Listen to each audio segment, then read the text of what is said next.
આ મંત્ર બહુ મહત્વનો છે. જો તમે ધ્યાનથી સાંભળશો અને સમજશો તો ઈશ્વર સંબંધી ઘણું સમાધાન થઈ જશે. પણ અઘરો પડશે, એ પણ યાદ રાખજો. કારણ કે સ્વાધ્યાય છે એ અઘરી વસ્તુ છે. અઘરી વસ્તુમાંથી જ માખણ નીકળવાનું છે. એટલે કદાચ તમને અઘરું પડે અને ઊંઘ આવે તો ચોખા ખાવાની છૂટ છે. ખ્યાલ આવ્યો? પહેલા આપણે એનો સામાન્ય અર્થ કરીએ. પૂર્ણમદઃ, ઘણી વાર ઘણી જગ્યાએ આ મંત્ર બોલાતો હોય છે. અદઃ પેલું બ્રહ્મ પૂર્ણ છે. પૂર્ણમિદમ, આ જે જગત છે એ જગત પણ પૂર્ણ છે. પૂર્ણાત પૂર્ણમુદચ્યતે, પૂર્ણમાંથી પૂર્ણની ઉત્પત્તિ થાય છે. પૂર્ણમેવાવશિષ્યતે, અને આ પૂર્ણમાંથી પૂર્ણને બાદ કરી નાખવામાં આવે તો બાકી જે રહે એ પણ પૂર્ણ છે. આ એનો સામાન્ય અર્થ છે. હવે તેને ધ્યાનથી સમજો. સંસ્કૃતમાં આ કહેવા માટે ત્રણ શબ્દો, ત્રણ રીતે આ કહેવાય છે.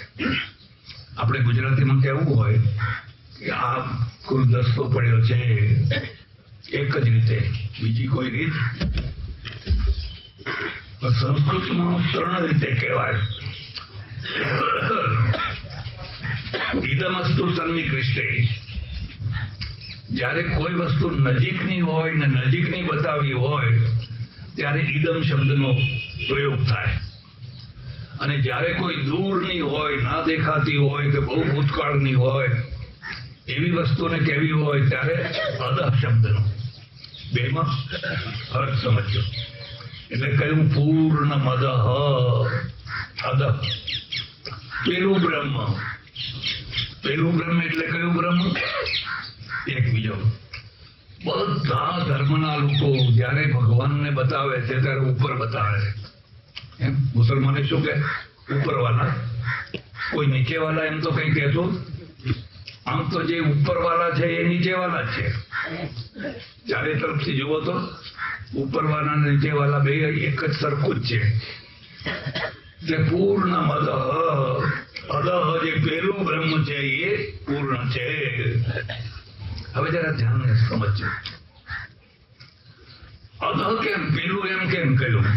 તો આ જરા મગજ લગાવવાનું છે. આપણે શું માનીએ છીએ કે બ્રહ્માંડ છે. ખ્યાલ આવે છે? બ્રહ્માંડ છે. અને એવા બ્રહ્માંડ કેટલા છે?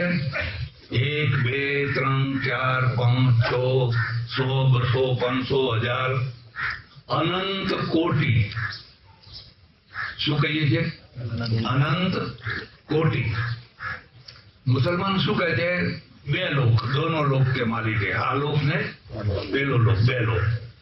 આપણે 3 લોક માનીએ છીએ. ભૂર્ભુવઃ સ્વઃ, મૃત્યુલોક, સ્વર્ગ અને મોક્ષ.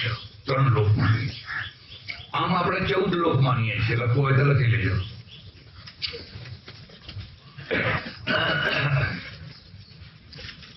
એક ભૂ, 2 ભુવઃ, સ્વઃ, મહ, જન, તપ, સત્યમ.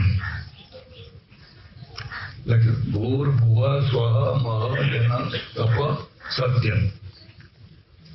અતલ, અતલ, વિતલ, સુતલ, તરાતલ, રસાતલ ને પાતાલ.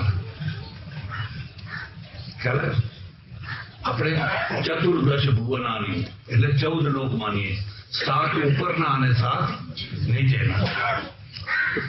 અને જો આ વાત બરાબર છે તો આપણી જે પૃથ્વી છે ને એ મધ્યમાં છે. એટલે વિષ્ણુની નાભીમાંથી કમળ નીકળ્યું.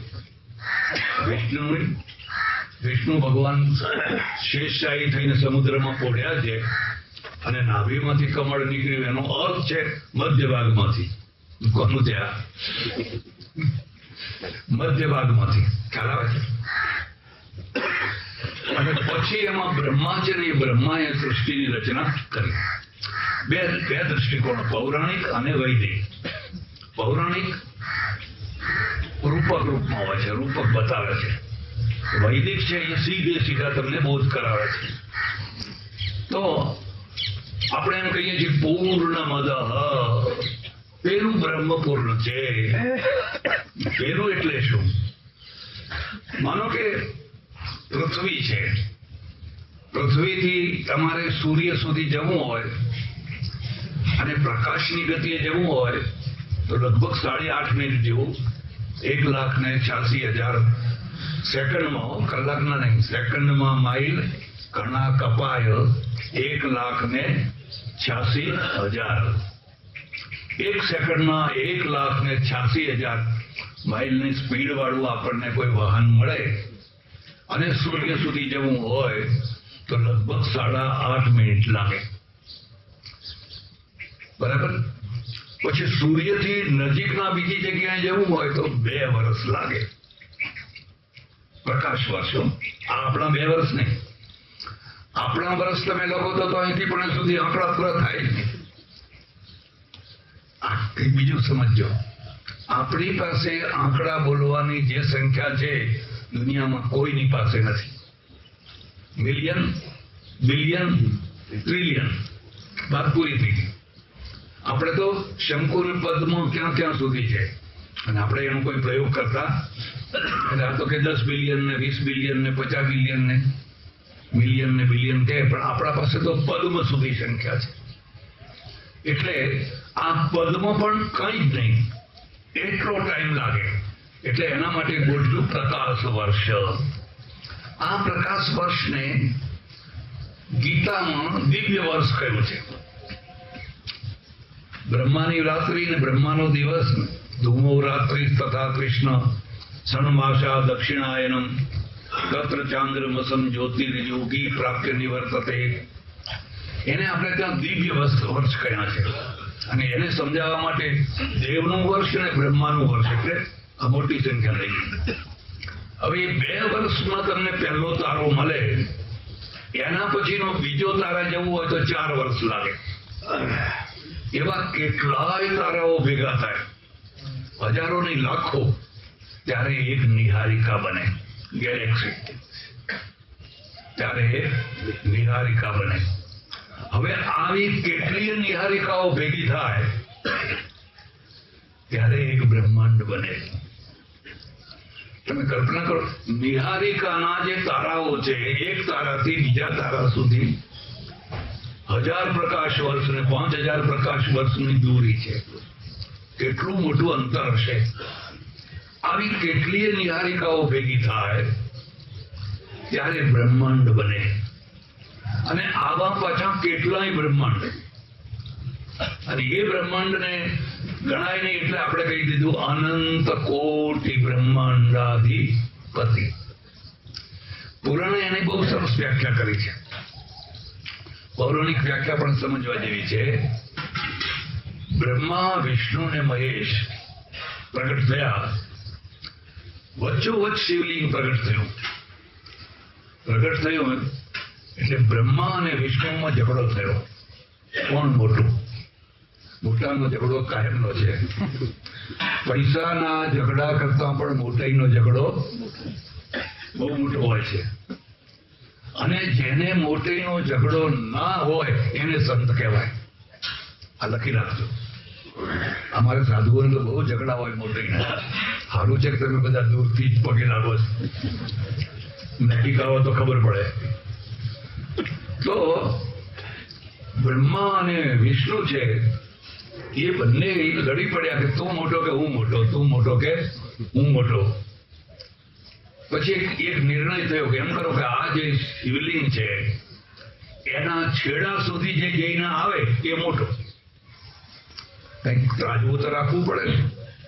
એટલે પછી એક ઉપર ગયા અને બીજા, આ પૌરાણિક વાત છે, એક ઉપર ગયા અને બીજા દિવ્યમ વર્ષ સહસ્ત્રમ. દિવ્ય વર્ષ, આપણા વર્ષ નહીં. દિવ્યમ વર્ષ સહસ્ત્રમ પારમ ના યાદવ. પણ એકેને છેડો મળ્યો, એકેને છેડો ના મળ્યો. ભ્રાંતવા નિરહંકારો શરણમ તે યાતો. પછી બે ચાકા આનો કઈ છેડો મળતો, પાછા આવીને ભગવાનના શરણે ગયા, અમને કઈ છેડો દેખાતો. એટલે આપણે શું કહીએ છીએ, ભગવાન અનંત છે. આ શબ્દ લખી લેજો, ભગવાન અનંત છે. બધી વસ્તુનો અંત હોય, પણ કઈ ભગવાનનો અંત હોય? હવે આ જે શિવલિંગ છે ને, આખા નિહારિકા આ બધાને ભેગું કરો ત્યારે એક બ્રહ્માંડ થાય, એનું પ્રતીક આ શિવલિંગ છે. મારું એક પુસ્તક છે શિવ તત્વ નિર્દેશ, ઈચ્છા થાય ને વાંચવું હોય તો વાંચજો. આપણે શું માનીએ છીએ કે 12 આદિત્ય, દ્વાદશ આદિત્ય, એકાદશ રુદ્ર, 8 વસુ, આ ભેગું થાય ત્યારે આપણું જગત પેદા થાય, આપણું જગત બને. હવે આ જે 12 આદિત્યાનામ અહમ સૂર્ય, ગીતા, આદિત્યમાં સૂર્ય છે એ મારી વિભૂતિ છે. પણ આમાં તો કેટલાય આદિત્યો છે. તમે આમ શાંતિથી જોયા કરો તેમ આ શું છે, આનો કોઈ પાર નથી. નાર્લિકર છે ને એને બહુ સરસ વાત કરી. નાર્લિકર જાણો છો? નાર્લિકર આપણો બહુ મોટો વૈજ્ઞાનિક થયો અને એને અમેરિકાનું, દુનિયાનું મોટામાં મોટું એને ઇનામ મળ્યું. જયંત નાર્લિકર, મરાઠી બ્રાહ્મણ, હિન્દુ યુનિવર્સિટીનો વિદ્યાર્થી. 300 રૂપિયાની નોકરી મેળવવા એ ફૂટપાથ ઉપર ચંપલ ઘસતો હતો. કોઈ 300 રૂપિયાની નોકરી નતો આપતો એ જમાનામાં. પછી અમેરિકા ગયો ને, અમેરિકામાં ખીલ્યો. આ તો વિવેકાનંદે અમેરિકા ગયા તો વિવેકાનંદ બન્યા, બાકી અહીં તો કેટલાય વિવેકાનંદ. આપણે આપણા માણસોને ઓળખી શકતા પારકી આંખે ઓળખીએ છીએ, પોતાની આંખે ઓળખતા. એટલે જયંત નાર્લિકરે બહુ સરસ વાત લખી છે. એક કેબલ હોય જેની અંદર હજારો મેસેજ જતા આવતા હોય અને એના ઉપર એક કીડી ફરતી હોય, નાની સરખી કીડી ફરતી હોય. આપણી આ કીડી જેવી દશા છે. આપણે એક એટલા વિશાળ કેબલ ઉપર છીએ કે અંદર શું ચાલી રહ્યું છે એની કઈ ખબર, કીડીને ખબર છે કે આમાં અમેરિકાનો પ્રેસિડેન્ટ વાત કરી રહ્યો છે, ભારતનો કરી રહ્યો છે, ફલાણી વાત, એને કશી ખબર નથી. આપણી દશા કીડી જેવી છે. એટલે આપણે ત્યાં જે ભક્તિ માર્ગ છે ને, એ ભક્તિ માર્ગનો પહેલો એકડો છે, હું કઈ જાણતો. જ્યાં તમે એવા નિશ્ચય ઉપર પહોંચો, હે ભગવાન હું કશું જાણતો નથી, નેતિ, તારો કોઈ પાર નથી, તારો કોઈ છેડો નથી. ત્યાંથી ભક્તિ શરૂ થઈ. અને જ્યાં તમે એમ માનતા થયા હું બધું જાણું છું, હું તો સાક્ષાત્કારી છું, તમને કરાવી દઉં. આજકાલ તો ઘણા સાક્ષાત્કાર કરાવી દે. મારા એક ઓળખીતા સજ્જન હતા, મને કે બાપુ તો સાક્ષાત્કાર કરી આવ્યો. તો શું થયું? એ બેન હતા ને, એ મને અંધારા રૂમમાં લઈ ગયા અને એકદમ ઝબકારો થયો ને, આંખો બંધ થઈ જાય એવો ઝબકારો. સાક્ષાત્કાર થઈ ગયો. અરે મૂર્ખ, એ તો ફ્લેશનો ઝબકારો હતો. ફોટોગ્રાફરો નથી રસ્તા, આપણે કેવું હોય ઓચિંતાનો દબાવ. મૂર્ખાઓ એટલા છે કે તમારે જેટલાને ઉલ્લુ બનાવવા હોય એટલા.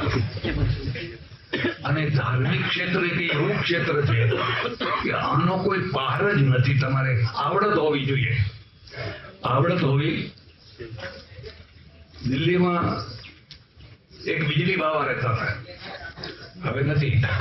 દિલ્હીમાં એક પાર્ટી બાવા રહે, એક પાવર બાવા રહે, એક બે કેટલાય બાવા રહે. હવે આ વીજળી બાવા શું કરે ખબર છે? એમને કોઈ પગે લાગે ને તો ઝંઝણાટી આવે. હા, મહારાજના યોગનો ચમત્કાર જોવાનું. એ પેલું નાનું સરખું રાખે ને બટન દબાવે ને એટલે આમ જન તૈયાર કરે, લોકો પ્રભાવિત થાય. આ બધી ખોટી વાતો છે. એમાં કદી પણ ફસાવું નહીં, કદી પડવું નહીં. સરળમાં સરળ ને સાચામાં સાચો ભક્તિ માર્ગ છે. યસ્યા મતમ તસ્ય મતમ યસ્ય ન વેદસ અવિજ્ઞાતમ વિજાનતામ વિજ્ઞાતમ અવિજાનતામ. ઉપનિષદ, જેનું જે એમ કહે છે કે હું જાણું છું એ નથી જાણતો. યસ્યા મતમ તસ્ય મતમ મતમ યસ્ય ન વેદ સ. અને જે કહે છે હું બધું જાણું છું એ કશું જાણતો નથી. હું તો કંઈ જાણતો નથી ભાઈ, ભગવાનના ચરણની રજ છું, તમારો દાસ છું એમ સમજવું એની પાસે કંઈક જ્ઞાન છે. અને જે અહંકાર લઈને ફરે કે હું જાણું છું, હું જાણું, ન વેદ સ, એ કશું જાણતો નથી. એટલે પૂર્ણ મદ, આ જે નિહારિકાઓ નિહારિકાઓ નિહારિકાઓ નિહારિકાઓ ગયા ગયા ગયા ગયા, પણ ક્યાં સુધી જશો તમે? એક જગ્યા એવી આવે જે જગ્યાએ આ નિહારિકાઓ પૂરી થઈ જાય. ચાલ આવે છે. એટલે વેદમાં એક મંત્ર છે, ત્રિપાદસ્ય મૂર્ધ મુદયિત પુરુષ પાદોસ્ય સર્વા ભૂતાની ત્રિપાદસ્યામૃતં દિવી. ત્રિપાદસ્યામૃતં દિવી, એના જે 3 પાદ છે એમાં આખું બ્રહ્માંડ આવી ગયું. બ્રહ્માંડોના બ્રહ્માંડ, પણ એક પાદ છે ત્યાં કોઈ પ્રકૃતિનું સામ્રાજ્ય નથી. જરા મહેનત કરવી પડશે.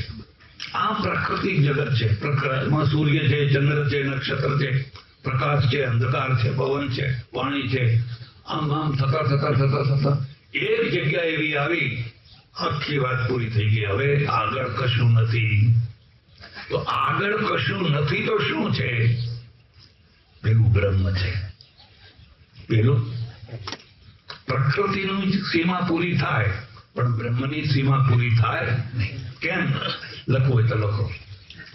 જે અંત છે ને એ અંતના 3 પ્રકાર છે. દેશકૃત અંત, કાલકૃત અંત અને વસ્તુકૃત અંત. 3 અંત હોય છે. ભારત ક્યાંથી શરૂ થયો? તો કે ભાઈ કન્યાકુમારીથી ચાલ્યા ચાલ્યા ચાલ્યા કાશ્મીર આવ્યું એટલે ભારત પૂરું થયું. થરાદની સીમા ક્યાંથી થઈ? અહીંથી.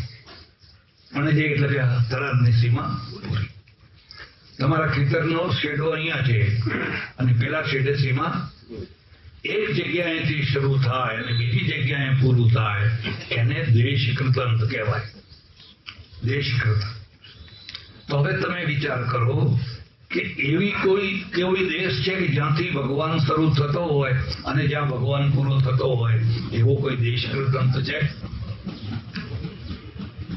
એને કોઈ દેશકૃત અંત? અને જે દેશકૃત અંત વાળા ભગવાન છે એ તો નાના છે. ગુજરાતમાં જાણે, ગુજરાત બહાર તો કોઈ જાણે નહીં. એટલે આપણે જયારે બ્રહ્મ કહીએ છીએ, ઈશ્વર કહીએ છીએ, અલ્લાહ કહીએ છીએ, ગોડ કહીએ, આખા બ્રહ્માંડોને વ્યાપક થઈને રહેનારો છે એમ કહીએ છીએ. એટલે જેને દેશકૃત અંત ના હોય એને અનંત કહેવાય. બરાબર? બીજો જે અંત છે એ કાલકૃત છે. કાલકૃત એટલે શું?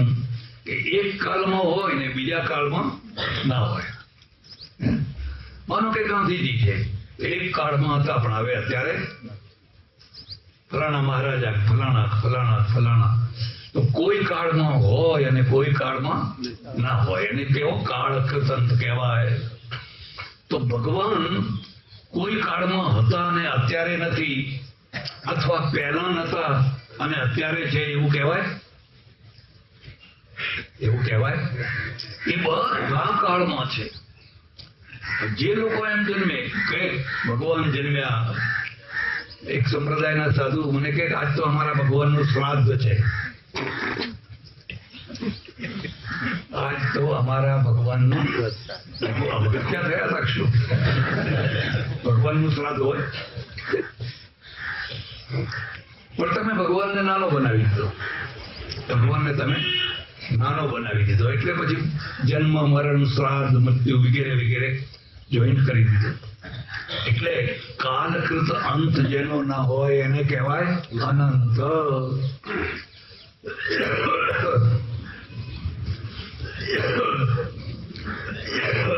એટલે આપણે ત્યાં અનંત ચતુર્દશી મનાવીએ છીએ. પછી વસ્તુકૃત અંત હોય. આ વસ્તુકૃત અંતને સમજવા જેવું છે.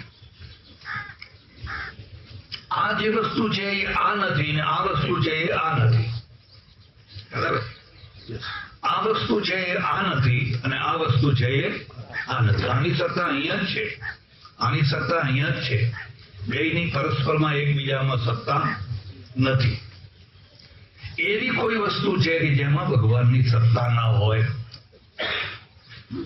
આપણે ત્યાં ઈશ્વર માટે બે થિયરીઓ છે. આપણે હિન્દુ લોકો એને સર્વ વ્યાપક માનીએ છીએ, ખ્યાલ આવે છે. પણ મુસલમાનો વ્યાપક નથી માનતા. બ્રહ્માકુમારી વાળા એ વ્યાપક નથી માનતા. બ્રહ્માકુમારી વાળા છે એમ માને છે કે ભગવાન વ્યાપક, ઉકરડામાં ભગવાન હોય, એવી ગંદકીમાં ભગવાન રહેતા હશે. પેલો માણસ છરો મારે છે, ખૂન કરે છે, ત્યાં ભગવાન હોય તો ખૂન થવા દે ખરો? આવી દલીલો કરે છે. તો આપણે વ્યાપક માનીએ છીએ. તો એ શું માને છે કે શિવ બાબા તો ઉપર કોઈ પેલા લોકમાં શિવ બાબા છે ને ત્યાં બેઠા બેઠા આખી દુનિયાનું સંચાલન કરે છે. એક દેશી છે. મુસલમાનો પણ એમ કહે છે ભગવાન તો 7મા આસમાન ઉપર ખુરશી ઉપર બેઠા છે અને ઇઝરાઇલ, જેબ્રાઇલ, મેકાઇલ એમના જે ફરિસ્તાઓ છે, ફરિસ્તાઓના દ્વારા બધી આખી દુનિયાનું સંચાલન કરે છે. હનુમાનતા. આપણું શું કહેવું છે કે જો ભગવાન એક જ દેશમાં એક જ જગ્યાએ રહેતો હોય, માનો કે બેઠો છે, ઊભો છે, કે ગમે તે છે, સાકાર છે કે નિરાકાર છે, તો દુનિયાના છેડે જે બધું થઈ રહ્યું છે એને ખબર કેવી રીતે પડશે? કેમ રાજાને ખબર નથી પડતી? પણ રાજાને તો બધા કેટલાય નોકરો રાખવા પડે. ગાંધીનગરનો રાજા હોય એને પાલનપુરમાં એક કલેક્ટર હોય, પછી ડીસામાં એક નાનો કલેક્ટર હોય, ડેપ્યુટી કલેક્ટર હોય, પછી મામલતદાર હોય, પછી તલાટી હોય, અને એ બધા સાચા હોય ખોટા હોય પાછા. કઈ બધી હકીકત આપે એવું થોડું છે.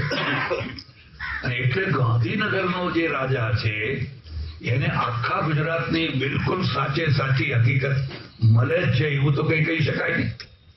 ખ્યાલ આવે છે? ચોક્કસ. એટલે આપણે શું માનીએ છીએ? પરમેશ્વર બધે વ્યાપક છે. બધે ભોંયમાં પેસી ભોંય રે, કરીએ કઈ વાત, આસપાસ જાણે નહીં, જાણે જગનો તાપ. આપણે પ્રાચીન કાળમાં આવી કવિતા ભણવામાં આવતી. એટલે આપણે વ્યાપક માનીએ છીએ. અને વ્યાપક માનીએ છીએ એટલે એમ માનીએ છીએ કે પ્રત્યેક વસ્તુમાં ભગવાન છે. હવે પેલા ઉકરડાની વાત કરું તમને. ઉકરડો છે એ ગંધાતો છે, એમાં ભગવાન રહેતો હશે? કેમ ભગવાન ગંધાતો થઈ જાય? તમે કલ્પના કરી શકો છો ઉકરડામાંથી હજારો વેવ જાય છે. વાયરલેસમાં જાય છે, મોબાઈલમાં જાય છે, ટીવીમાં જાય છે. જાય છે કે નથી જતા? કોઈ તમારી ટીવીમાં ગંધ આવતી થાય છે? કોઈ મોબાઈલમાં દુર્ગંધ આવતી થાય છે? જો તમારા લૌકિક વેવ છે એ પણ ઉકરડામાંથી પાર થતા હોય અને દુર્ગંધના અટતી હોય ને, તો પરમેશ્વર તો એનાથી પણ સૂક્ષ્મ છે. એક બીજી વાત, અને ઉકરડો તો તમારી નજરે છે, તમે એને ઉકરડો કહો છો. એ ઉકરડામાં રહેનારા જે જંતુઓ છે એના માટે તો સ્વર્ગ છે કે નહીં? હવે એ જંતુઓને ઉપાડીને સાકરમાં મૂકો તો મરી જાય. અને એ ઉકરડો નથી, લક્ષ્મીજીનો વાસ છે. એવું કહેવાય છે બહુ પ્રાચીન કાળમાં બધા દેવોની એક સભા મળવાની થઈ. બધા દેવો, 33 કરોડ દેવો આપણે ભેગા થઈને એક સભા કરીએ, પણ કે જગ્યા ક્યાં છે, હોલ ક્યાંથી લાવવો? કે ગાયનું શરીર છે ને એને હોલ બનાવો. બધા આવતા ગયા, કોઈ કામમાં બેઠું, કોઈ આંખમાં બેઠું, કોઈ સિંગડે. તમે કોઈ ચિત્ર હોય તો જોજો, ગાયના આખા શરીરમાં દેવ દેવ દેવ ને દેવ. પણ સૌથી છેવટમાં લક્ષ્મીજી આવ્યા. મટક મટક મટક. પૈસાદાર છે.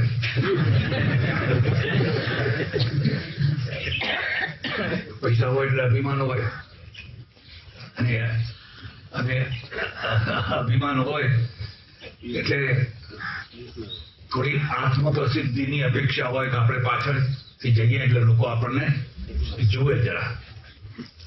મારો એવો ટાઈમ બિફોર ટાઈમ જવું, અહીંયા જ નહીં, કોઈ પણ કાર્યક્રમ હોય ને, મને 9 વાગે ટાઈમ આપ્યો હોય તો હું 9 વાગે 5 મિનિટ બાકી હોય ને પહોંચી જાઉં. અને શર્ત કરું બરાબર 9 કાર્યક્રમ શરૂ કરવો, ત્યાં કશું ઠેકાણું જ ના હોય. મને કે મહારાજ એ તો 9:30 માળ લોકો આવે, લોકો આવતા જ નથી. આ ખોટી વાત છે. આપણે ટાઈમસર શરૂ કરીએ છીએ તો આવે છે કે નથી આવતા? આજે તમે જુઓ ને અત્યારે તમે, આ ખોટી વાત છે. તમે સમયસર શરૂ નથી કરતા એટલે લોકો નથી આવતા. તમે સમયસર શરૂ કરો, લોકો આવે આપોઆપ. અને આ ઘડતર છે, સમયબદ્ધતા એ ઘડતર છે. એટલે મેં કહ્યું ચાલો મહારાજ ટાઈમ થઈ ગયો. ના રે ના, કે બેસો હજુ તો. પછી છોટિયાને મોકલે કે ના, કે હજુ અડધા જ લોકો આવ્યા છે. પછી મને કહ્યું કે પોણા આવ્યા છે. પછી કે હવે ચિક્કાર ભરાયા છે. મને કે બધાને તડપાવા જોઈએ, તડપાવા પછી આપણે જવાય તો આપણી વેલ્યુ. એમને એમ જઈને ઉભા તો કે આ મહારાજ નવરા છે. કેવી ધારણા છે, કેવી માનસિકતા છે. મારી બાજુમાં એક ગામ છે, એક સંપ્રદાયના ભક્ત મારે ત્યાં પણ આવે. મને કે મહારાજ મારે ત્યાં જમવા આવશો? મેં કહું મારે બીજો ધંધો શું છે, આવશું ખાસ ભગત હતા. પણ એક શબ્દ છે, હું 10:30 વાગે જમી લઉં છું. મને 10:30 તમારે જમાડી દેવો પડશે. પછી બેહાડી રાખો તો કામ ના આવે. ના રે ના, જમાડી દઈશું. એમણે શું કરેલું કે એમના સંપ્રદાયના જે ગુરુ હતા એને બોલાવેલા. એ 100 માણસની રસોઈ કરેલી. એ 100 માણસની રસોઈ કરેલી. 10:30 વાગ્યા, 11:15 થયા, 11 થયા, 11:30 થયા. પેલા મહારાજ તો આયા જ નહીં. મેં કહ્યું એમ કરો, હવે હું જઉં છું, એને પેલા આવે ત્યારે મને ફોન કરજો તો હું આવી જઈશ. ના ના ના ના, કે ચાલો તમે જમી લો. હવે સારું તો ના લાગે કોઈને મૂકીને જમતા, પણ હવે બીજો કોઈ રસ્તો નહીં. જમી લીધો, જમીન ગયો. પછી 2-5 દિવસ પછી પાછા પેલા ભક્ત આવ્યા. પેલા મહારાજ આવ્યા હતા? કે હા આવ્યા હતા. કેટલા વાગે આવ્યા હતા? રાતના 8:30 વાગે.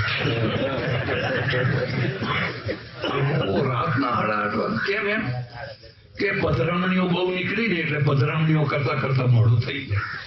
અમે તો કે 3-4 વાગ્યા સુધી બેસી રહ્યા. પછી બધું જમી લીધું, બધું ગરીબ માણસોને જમાડી દીધું. અને 8:30 વાગે આવ્યા. પછી પાછા ફરી ચોડો હરગાડ્યો. હવે આ ઘણાયેલો માણસ કહેવાય? આની પાસે તમે શું અપેક્ષા શું રાખો છો? આની પાસે કોઈ અપેક્ષા રખાય? અને છતાંય ગિલ્ટી કોન્શિયન્સ નહીં કે હું મોડો પડ્યો કે માફ કરે, એવું કઈ નહીં. તો કે આપણું ગૌરવ કહેવાય. જેમ મોડા જઈએ અને લોકો કે હજુ ના આવ્યા, હજુ ના આવ્યા, હજુ ના આવ્યા, એ તો આપણી મહિમા કહેવાય. આ ખોટી વાત છે. એટલે પૂર્ણ મદ પરમેશ્વર છે એ ઉકરડામાં પણ છે. લક્ષ્મીજી મોડા આવ્યા, મોડા જ આવે ને, મોડા આવે એનો વાંધો નહીં. પાછા મોડા આવીને આગળ આવ્યા તો પાછળ આવીને ચૂપચાપ બેસી જાય તો કોઈ વાંધો નહીં. મટક મટક મટક કરતા કરતા આગળ આવ્યા, પણ હવે કોઈ જગ્યા ખાલી નહીં, સીટ બધી ભરી ગઈ. બેસવું ક્યાં? આયોજકો વિચારમાં પડી ગયા કે લક્ષ્મીજી આવ્યા છે, સીટ કે ખાલી નથી, કોઈ ખાલી કરે એવું લાગતું નથી, હવે અમને બેહાડવા ક્યાં? એટલે જે આયોજકો હતા એમણે કહ્યું માતાજી એક જગ્યા ખાલી છે, જો તમને બેસવાનું મન થાય તો કઈ ગાયનું જે ગોબર છે ને એ જગ્યા ખાલી છે. લક્ષ્મીજી ગોબરમાં બેઠા, ગોબરમાં બેઠા. એક ટોપલો ભરીને ખેતરમાં નાખો ને 10 ટોપલા ભરીને લક્ષ્મીજી કે એ લક્ષ્મીજીને આપણે બાળતા હતા, છાણા બનાવીને બાળતા હતા. આ લક્ષ્મી છે, એ ગોબર નથી પણ એ લક્ષ્મી છે. હવે તેમાંથી ગોબર ગેસ થાય, બધું કેટલું કેટલું બધું થઈ શકે. એટલે તમે કહો છો ગંદકી છે, ગંદકી છે, ગંદકી છે. એમ તો બધા જીવડા ભેગા થયા હોય ને એ કે હા માણસોને તો કેવા દુર્ભાગ્ય કહેવાય. અરે દૂધ પાક ખાવાતો છે. આવું તે ખવાતું હોય છે. એના માટે આ ગંદકી. મારે હોંગકોંગ જવાનું થયેલું અને પહેલા ત્યાં ફ્લેટમાં ઉતરેલા. હવે એની બાજુમાં બધા ચાઇનીઝ રહે. મને કે આપણે હળદર ને એવું બધું નાખીએ ને એ લોકો ખાય નહીં. બારી ખુલ્લી હોય તે દાડો પગ પછાડતો ચાઇનીઝ આવ્યો. આ શું ખાય છે તું? એમ કે તારાથી આવું ખવાય છે? હવે આપણા માટે તો હળદર અને ધાણા જીરું ને મસાલો એટલે સારામાં સારી વાનગી. હવે એના માટે સારામાં સારી વાનગી કઈ? માછલા, ડુક્કરનું માંસ, સુકમણી, ફલાણું ફલાણું. એ આપણને ના આવે. એવી ગંધ આવે કે માથું ફાટી જાય. એકનું નરક, બીજાનું સ્વર્ગ. એકનું સ્વર્ગ, બીજાનું નરક. એટલે જેને તમે ઉકરડો કહો છો, ખરેખર તો ઉકરડો નથી, એ તો લક્ષ્મીજીનો વાસ છે. તમારા માટે ઉકરડો છે. એક બીજી વાત, અને ભગવાનને તમે અસંગ કહો છો. અસંગ કોઈ જગ્યાએ લેપાયમાન થતો નિર્લેપ કહો છો. એટલે ગમે તે જગ્યાએ જો તમારા વેવ નિર્લેપ હોય, હજારો હજારો હજારો વેવ પાર થઈ રહ્યા છે અને એમાં ગંધ નથી આવતી, તો પછી ભગવાનમાં ક્યાંથી આવે? બીજી યુક્તિ કહે છે કે અરે આ માણસ ખૂન કરે છે તો ભગવાન વ્યાપક હોય તો રોકે નહીં. અરે ઉભરે ઉભો એમ કરીને રોકે નહીં. હવે માનો કે ભગવાન રોકતો થઈ જાય તો સંસાર જ ના રહે. તો સંસાર જ ના રહે. પણ તમારો ભગવાન છે ને એ ત્યાં બેઠો બેઠો તો જાણે છે ને કે એનું ખૂન થઈ ગયું છે. એ કેમ નથી રોકતો? એટલે આપણે શું કહીએ છીએ? ભગવાન દ્રષ્ટા છે. શું છે? દ્રષ્ટા છે, સાક્ષી છે. એ ઇન્વોલ્વ થતો, ઇન્વોલ્વ થાય તો કર્મનો જવાબદાર થાય, પછી ફળ આપે. રામ ચરો કે બેઠ કે સબકા મુજરા લે, જૈસી જાકી ચાકરી વૈસા વાકો દે. એટલે એ ઇન્વોલ્વ નથી થતો, ઘટનાઓને જોયા કરે છે, પછી એના પરિણામ ફળ એને આપે છે. એટલે આપણે એમ માનીએ છીએ પરમેશ્વર વ્યાપક છે, અણુ અણુમાં સર્વત્ર વ્યાપક છે. અને વ્યાપક છે તો વ્યાપક થતો થતો થતો વ્યાપ્ય અને વ્યાપક લખજો. બે વસ્તુઓમાં જ વ્યાપી વ્યાપક ભાવ થઈ શકે છે. આ જે માળા છે ને એમાં દોરો છે, બરાબર? પણ માળા જુદી છે ને દોરો જુદો છે. એટલે દોરો માળામાં છે. સૂત્રે મણિગણા ઇવ, સૂત્રે મણિગણા ઇવ, એમ પરમેશ્વર છે એ સૂત્ર છે. અને આ એક એક મણકા એક એક બ્રહ્માંડ છે. એક મણકો એક બ્રહ્માંડ છે. એવા અનંત બ્રહ્માંડો આ સૂત્રમાં બધા રોકાયેલા સ્થિર થયેલા છે. હવે આવો જે પરમેશ્વર છે એ પરમેશ્વર પ્રાકૃતિક જગત પૂરું થયું, ભૌતિક જગત પૂરું થયું, પછી શું થયું? પછી પણ ભગવાન રહ્યો. પ્રકૃતિ પૂરી થઈ એટલે ભગવાન પૂરો થયો એવો ખ્યાલ આવે છે. પ્રકૃતિ અને પુરુષ, પ્રકૃતિ અને પરમાત્મા. તો પ્રાકૃતિક જગત જગત જગત જગત જગત એક જગ્યા આવીને પ્રાકૃતિક જગત પૂરું થઈ ગયું. પણ પરમેશ્વર કઈ પૂરો થાય તો પરમેશ્વર ક્યાં પૂરો થાય છે? ઇન્ફાનિટી. એની કોઈ અંતિમ નથી, એની કોઈ સમાપ્તિ જ નથી. એ તમે ગમે ત્યાં જાઓ તો એ છે ને. એટલે આપણા ત્યાં પરમેશ્વરના બે રૂપ થયા. અને એટલે આપણે આ શબ્દ બોલીએ શુદ્ધ બ્રહ્મ. કયું શુદ્ધ બ્રહ્મ? જે અદહ, જે પ્રકૃતિના ક્ષેત્રથી પર છે એ પૂર્ણમદ. બરાબર? અહીંયા રહેલું બ્રહ્મ એ તો આપણે બહુ નાનું બનાવી દીધું. જો આ વાત તમારા ગળે ઉતરે ને તો આપણે જે ભગવાન બનાવ્યો ને એ તો બહુ નાનું બનાવી દીધું. ઓહો હો હો, આફરીન થઈ જાવ ત્યાં ત્યાં ત્યાં ત્યાં તારો છેડો નથી. પૂર્ણ ઇદમ. ઇદમ એટલે આ જગત. હવે બ્રહ્મ પૂર્ણ છે એ વાત તો ગળે ઉતરે, પણ આ જગત પણ પૂર્ણ છે એ વાત ગળે ઉતરે? જગત પણ પૂર્ણ છે. પૂર્ણમિદમ. જગત કેવી રીતે પૂર્ણ છે લખજો તમે. પૂર્ણતાના બે રૂપ છે. એક સ્વરૂપ પૂર્ણ અને બીજું છે એક ખંડ પૂર્ણ. સ્વરૂપ પૂર્ણ એટલે કોઈની અપેક્ષા રાખ્યા વિના પોતે જ પોતાનામાં પૂર્ણ હોય એને સ્વરૂપ પૂર્ણ કહેવાય. પરમેશ્વર સ્વરૂપ પૂર્ણ છે, એને કોઈની અપેક્ષા નથી. પણ જગત છે એ ખંડ પૂર્ણ છે. દાખલો આપું તમને. આ ઘડિયાળ પૂર્ણ છે કે અપૂર્ણ છે? પૂર્ણ છે. જો એ બરાબર ટાઈમ આપે બધું બરાબર કરે તો એ ઘડિયાળ પૂર્ણ છે. પણ એની પૂર્ણતા માટે કીટ છે, કેટલા કેટલા સેલ છે. હવે એમાંથી એક કઈ એવું પાછું કરી નાખો તો એ અપૂર્ણ થઈ જાય. એ ઘણી વસ્તુઓ ભેગી થઈ અને એક કાર્ય કરે એ પણ પૂર્ણ, પણ એને કહેવાય ખંડ પૂર્ણ. હવે તમારું શરીર છે એ પૂર્ણ છે કે પૂર્ણ છે? પૂર્ણ છે. શરીર પણ પૂર્ણ છે. શરીર પણ પૂર્ણ છે. તમારામાંથી કોઈની ઈચ્છા હોય તો તમે મહેનત કરજો.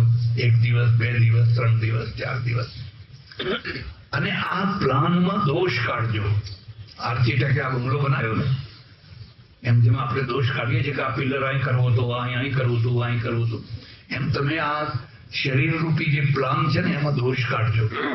એ ભગવાને આમ નહીં ને આમ કર્યું હોત તો સારું હતું, આમ નહીં ને આમ કર્યું હોત તો. બુદ્ધિ લગાવજો, તમે લગાવજો બુદ્ધિ. ડોક્ટર હોય ને, ડોક્ટરના તો એટલું નોલેજ હોય કે બધું એની મેળે પોતાની જગ્યાએ બરાબર વ્યવસ્થિત ગોઠવેલું છે. ડોક્ટર ભાગ્યે જ નાસ્તિક હોય, ડોક્ટર નાસ્તિક ના હોય. ગજબની રચના છે. નાનો વાળથી માંડીને મોટામાં મોટી વસ્તુના પાછળ પણ એક આખી ડિઝાઇન છે, પ્લાન છે. મારા એક આંખના ડોક્ટર છે, મને કે આંખના ડોક્ટર થવા માટે અમે જેટલું ભણીએ છીએ એટલું ભણ્યા પછી એવું લાગે છે કે અમે કશું ભણ્યા નથી. આંખ ગજબની આંખ બનાવી છે. શું આંખ બનાવી છે? આંખ તો આપણે છે, પણ આપણે કઈ એને સમજતા. આમ પણ નીચે કેમ પડે છે? આમને આમાં ઉગાડી ત્રાટક કરે ને, ઉગાડી રાખો ને આપોઆપ પડી જશે. કેમ પડે છે? જેટલી વાર પાંપણ નીચી પડે છે એટલી વાર એક નાનું ટીપું પાણીનું છૂટે છે અને આ ગોળાકાર જે ગોળો છે એના ઉપર એ ફરીને આંખને ચોખ્ખી કરે છે. જેમ પેલું વાઇપર હોય ને ગાડીના, ચોખ્ખું કરીને એ પાણી ખૂણામાં જાય છે અને ખૂણામાંથી એક ઝીણી નસ છે નાકમાં આવે છે. એ પાણી પાછું નાકમાં આવી જાય છે અને નાકમાં આવીને પાછું એ નાકને વેસું બનાવે છે. ગજબની રચના છે. એને આંખને ચોખ્ખી કરવા માટે પણ વ્યવસ્થા કરેલી. હવે આંખ છે એને બહિર્ગોળ બનાવી છે અને ફ્લેટ બનાવી હોત તો આ ના દેખાય, સામે ન દેખાય. તમારા ઘરમાં જે સીધું દર્પણ હોય એમાં તમારો ચહેરો દેખાય, પણ ડ્રાઈવરને પાસે જે દર્પણ હોય બહિર્ગોળ એને દૂર સુધીનું બધું દેખાય. કેમ કે જેમ જેમ બહિર્ગોળ થતો જાય એમ એમ એ વધારે દૂરનું. તો પેલા આ આંખને બહિર્ગોળ બનાવી. બરાબર. તમે કોઈ વાર કલ્પના કરી કે વાળ છે એ વધે તો હાથ વધે, 2 હાથ વધે. જો બહેનોના હાથ તો ઘણી વાર લાંબા થાય, પણ પોપણ આવીને અડધો ઇંચે અટકી ગઈ.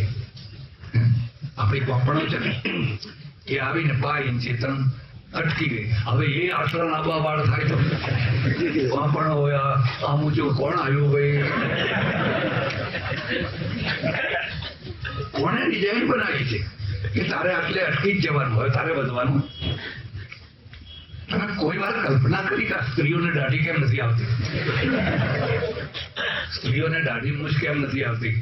સ્ત્રીઓએ પણ નહીં કલ્પના કરી હોય અને એમને આવે તો એ દુઃખી થાય, સુખી ના થાય. ઘણાને આવે તો બિચારા દુઃખી થઈ જાય અને પુરુષને આવે તો પુરુષ દુઃખી થઈ જાય કે મારે દાઢી છોલ કરે ને. કલ્પના કરો છો કેમ દાઢી નથી આપી, કેમ મૂછ નથી આપી? એ વિદ્યારણ્ય સ્વામીએ ખોળી કાઢ્યું.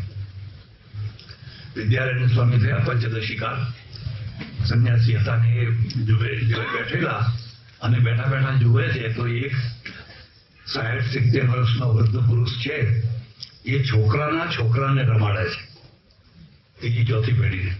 અને પહેલા તો કોઈ રોજ દાઢી કરે નહીં, 3-4-5 દિવસે કલાકમટી હોય ને અસ્ત્રો લાઈને મોડે પાડું મળે કે એમાં કઈ આબુ લગાડવાનું ના હોય, ત્રીજી ચોથી પેઢી. અને પહેલા તો કોઈ રોજ દાઢી કરે નહીં, 3-4-5 દિવસે કલાકમટી હોય ને અસ્ત્રો લાઈને મોડે પાડું મળે કે એમાં કઈ આબુ લગાડવાનું ના હોય.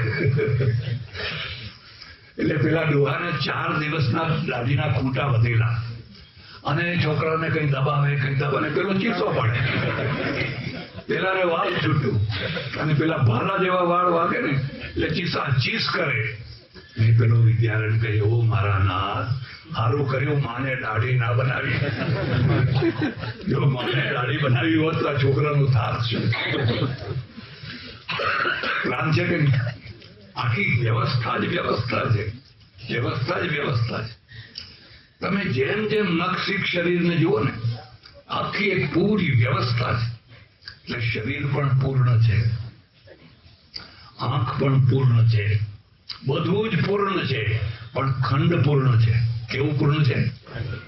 ખંડ પૂર્ણ છે. 2, 3, 4 ભેગા થાય તો પૂર્ણ છે. ને પેલો સ્વરૂપ પૂર્ણ છે. પૂર્ણ મદ પૂર્ણ મિદમ પૂર્ણાત પૂર્ણ મુદચ્યતે. હવે આ પૂર્ણ પરમેશ્વર છે, એમાંથી જે આ જગત છે એમાંથી જ બન્યું છે. પૂર્ણાત પૂર્ણ મુદચ્યતે, પૂર્ણમાંથી જ આ બ્રહ્મ આ જગત ઉત્પન્ન થયું છે. એટલે શું કહેવાય? જગત પણ પૂર્ણ છે. તમે તમારા મનથી કલ્પના કરો કે પાણીને આવું પ્રવાહી બનાવ્યું, એવું ના બનાવ્યું હોત ને આવું બનાવ્યું હોત તો, હવાને આવી બનાવી એની જગ્યાએ આવી બનાવી હોત તો, ત્યાં જરા તો કલ્પના કરો. તમને એમ લાગશે કે જે વસ્તુ જેવી બનાવી છે એ એવી જ બરાબર છે, એમાં કશો ફેરફાર કરી શકાય, એવી જ બરાબર છે. અને આ પવનને હવાની અંદર કેટલા પ્રાણવાયુ ને ફલાણા વાયુ ને ફલાણા વાયુ ને ફલાણા વાયુ, જેમ જેમ આપણે વિજ્ઞાનને સમજતા જઈએ છીએ એમ એમ ભાન થાય છે કે ઓહો આ શું બનાવ્યો છે. તમે કદી કલ્પના કરી કે જેમ જેમ તમે ઊંચે જાઓ ને એમ પ્રાણવાયુ ઓછો થતો જાય. હિમાલયની યાત્રા કરવા જાઓ તો ઉપર 11,000, 12,000, 13,000 ફૂટે જાઓ, ઓક્સિજન ઓછો થઈ જાય. ઓક્સિજન ઓછો થઈ જાય ને એટલે તમને મૂંઝારો થાય. 14,000, 15,000 તો બહુ જ. અમે સિક્કિમમાં ગયેલા 14,000 ફૂટ ઊંચે, 10 ફૂટે ના ચલાય, શ્વાસ ચડી જાય, કારણ કે ઓક્સિજન નહીં. એ જગ્યાએ આપણા સૈનિકો બંદૂક લઈને ઉભા છે. હવે પ્લેન છે ને, પ્લેન 35,000 ફૂટે ઉડે છે. આજે અત્યારના પ્લેનો છે 35,000. જેટલું વધારે ઉપર ઉડે ને એટલું બળતણ ઓછું પડે. નીચે ઉડે તો કેમ? ગુરુત્વાકર્ષણ. નીચે એને ગુરુત્વાકર્ષણ છે એને વજનદાર બનાવે એટલે બળતણ ખૂબ ધુમાડો કાઢી નાખે. અને જેમ જેમ ઉપર જાઓ એમ એમ ગુરુત્વાકર્ષણ ઓછું થતું જાય. એટલે તમે જોજો પ્લેનની મુસાફરીમાં થાક નહીં લાગે, કારણ કે 35,000 ફૂટ ઊંચે ઉડ્યા ને ગુરુત્વાકર્ષણ હલકું હોય તમને, એટલે તમને થાક ના લાગે. ગાડીમાં યાત્રા કરો થાક લાગે, ટ્રેનમાં થાક લાગે. સૌથી વધારે ગુરુત્વાકર્ષણ ક્યાં હોય? સમુદ્ર કિનારે. તમે સમુદ્ર કિનારે ફરવા જાઓ ને તો થાકી જાઓ, પણ આબુમાં જાઓ કે દલહોજી જાઓ, ઊંચા 5 હાથ 9, 10,000, ત્યાં તમને થાક ના લાગે, કારણ કે જેમ ઊંચા જાઓ એમ ગુરુત્વાકર્ષણ ઓછું થતું જાય, તમારો ભાર તમને ઓછો લાગે.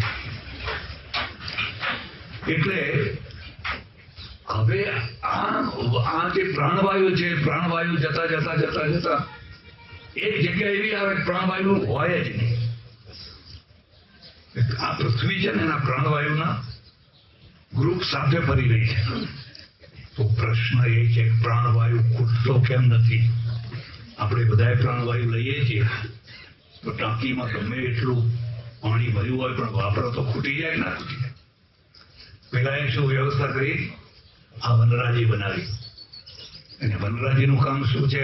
તમારો કાર્બન ડાયોક્સાઇડ એ લઈ લે અને એ ઓક્સિજન કાઢે. એ અખૂટ ભંડાર ખોલી દીધો ના. એટલે જ્યાં ફેક્ટરીઓ હોય ને ત્યાં ઝાડ બહુ થાય. હા, સલ્ફર ના હોય તો, બાકી ત્યાં ઝાડ બહુ થાય. કારણ કે કાર્બન ડાયોક્સાઇડ છે એ એનું જીવન છે. અને આપણું જે કાર્બન ઝેરી વાયુ છે એ ઝેરી વાયુ એ લોકો લઈ લે છે અને સવારના પહોરમાં એ તાજો ઓક્સિજન કાઢે છે. આપણે સવારે ફરવા જઈએ તો તમને તાજો ઓક્સિજન મળે, પણ તાજ ફરવા કદી રોડ ઉપર ના જવું.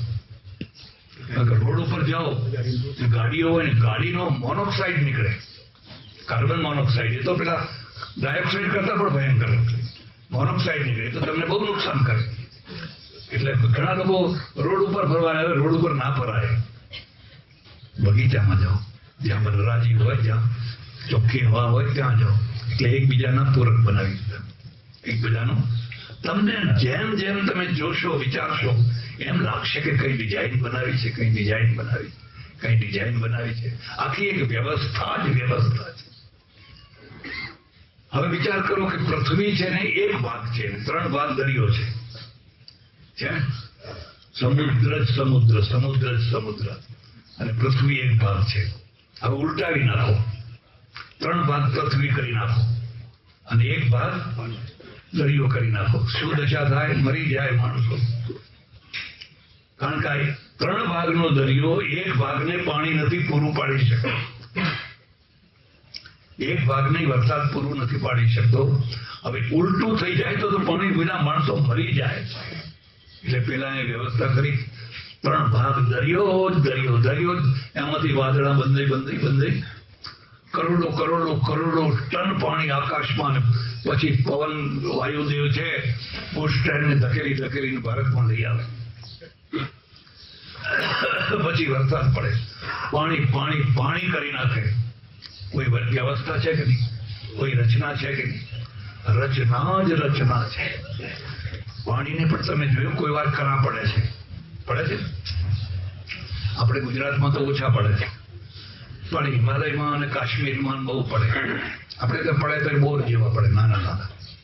પણ કાશ્મીરમાં ને હિમાચલ પ્રદેશમાં જાવ ને, આવડા મોટા. હવે એવડા મોટા કરવા આવીને માથું ફોડી નાખે, મરી જાય.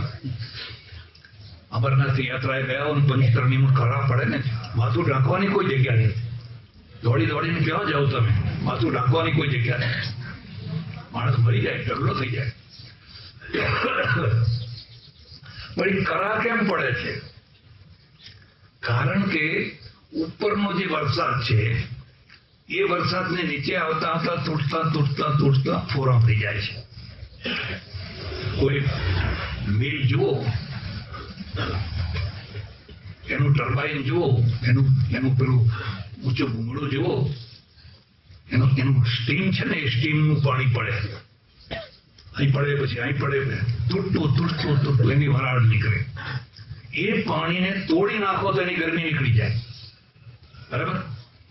એમ પેલો કરો જે પડ્યો એ તૂટ્યા વિના પડ્યો, આખો ને આખો. પણ વરસાદ જે પડ્યો એ તૂટતો આવીને એવો પડ્યો કે આપણે એને સહન કરી શકીએ એવો પડ્યો. નહીં તો આ ઉપરથી એટલા ફૂટથી મારી નાખે માણસોને. એટલે આખી ડિઝાઇન એક વ્યવસ્થિત ડિઝાઇન છે. એટલે કહ્યું પૂર્ણમદઃ પૂર્ણમિદં. આ જગત પણ પૂર્ણ છે. યાદ રાખજો, જગત મિથ્યા નથી. ખ્યાલ આવે છે? જગત પૂર્ણ છે. કેમ? પૂર્ણમુદચ્યતે. એનો બનાવનાર પૂર્ણ છે. તમે એમ કહો કે આ કલાકાર તો મહાન છે, પણ આ ચિત્ર બહુ ખરાબ છે. આ તો ભાઈ મહાન છે. આ ચિત્રના દ્વારા એની મહાનતા છે, કાર્યના દ્વારા કર્તાની મહાનતા છે. એટલે જો કાર્ય મહાન છે તો એનો કર્તા પણ પૂર્ણાત પૂર્ણમુદચ્યતે પૂર્ણસ્ય પૂર્ણમાદાય પૂર્ણમેવાવશિષ્યતે. જ્યારે પ્રલય કાળ આવે અને આ પાછું જગત બાદ કરવામાં આવે તો બાકી જે રહી જાય એ પણ પૂર્ણ જ હોય. ઓમ પૂર્ણમદઃ પૂર્ણમિદં પૂર્ણાત પૂર્ણમુદચ્યતે પૂર્ણસ્ય પૂર્ણમાદાય પૂર્ણમેવાવશિષ્યતે. ઓમ શાંતિ શાંતિ શાંતિ. સદ્ગુરુ